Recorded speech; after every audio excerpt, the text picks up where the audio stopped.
ഞാൻ ഇവനെ സ്വന്തമാക്കുന്നതിന് മുമ്പ് ഒരുപാട് പേര് പറഞ്ഞായിരുന്നു ഈ സാധനം മരുഭൂമിയിലെ ഒട്ടകമാണെന്ന് പറയാൻ ഒരുപാട് കാരണങ്ങളുണ്ട്.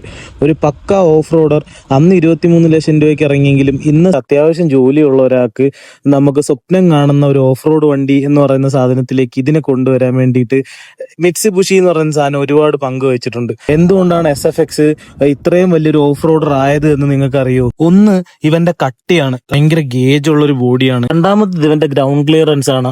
ഇരിക്കുന്നത് നമ്മൾ ഓഫ് റോഡ് ഒക്കെ പോകുന്ന സമയത്ത് എഞ്ചിൻ ഇടി കിട്ടാതിരിക്കാനുള്ള ഗാർഡാണിത്. മൂന്നാമത്തായിട്ട് ഇതിന്റെ വീൽ ബേസ് കാര്യങ്ങൾ. ഇവിടെ നമുക്കൊരു ഫുഡ് സ്റ്റെപ്പും കൂടെ എടുത്തു മാറ്റിയപ്പം വണ്ടിയുടെ ഹൈറ്റിലുള്ള വ്യത്യാസം കണ്ടോ? ഏത് മലയും കുന്നും കയറാൻ ഇവനെ കൊണ്ട് പറ്റും. നമുക്ക് ഏറ്റവും കൂടുതൽ ഭയങ്കര സംഭവമായിട്ട് തോന്നുന്നത് എന്താന്ന് വെച്ച് കഴിഞ്ഞാൽ ഞാൻ അകത്ത് കയറി കാണിച്ചു തരാം. ഈ കാണുന്ന 360 ഡിഗ്രിയിലുള്ള വിഷനാണ്. ഭയങ്കര വിഷനാണ് വണ്ടി കാണാൻ വേണ്ടിയിട്ട്. എന്ന് വെച്ച് കഴിഞ്ഞാൽ ഏത് ഒബ്സ്റ്റക്കിളും നമുക്ക് ഈ ഒരു ലെവലിൽ ഇരുന്ന് കാണാൻ പറ്റും.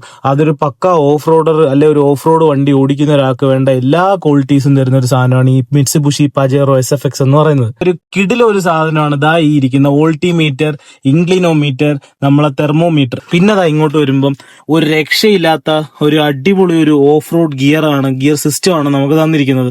2H, 4H, 4HLC, neutral, 4LLC. എന്നെ എടുത്തു പറയാനായിട്ട് കടിച്ചു കീറാൻ നിൽക്കുന്ന കാട്ടുപൂച്ചയെ പോലത്തെ ലുക്കും. എന്റെ മോനെ മാരകം.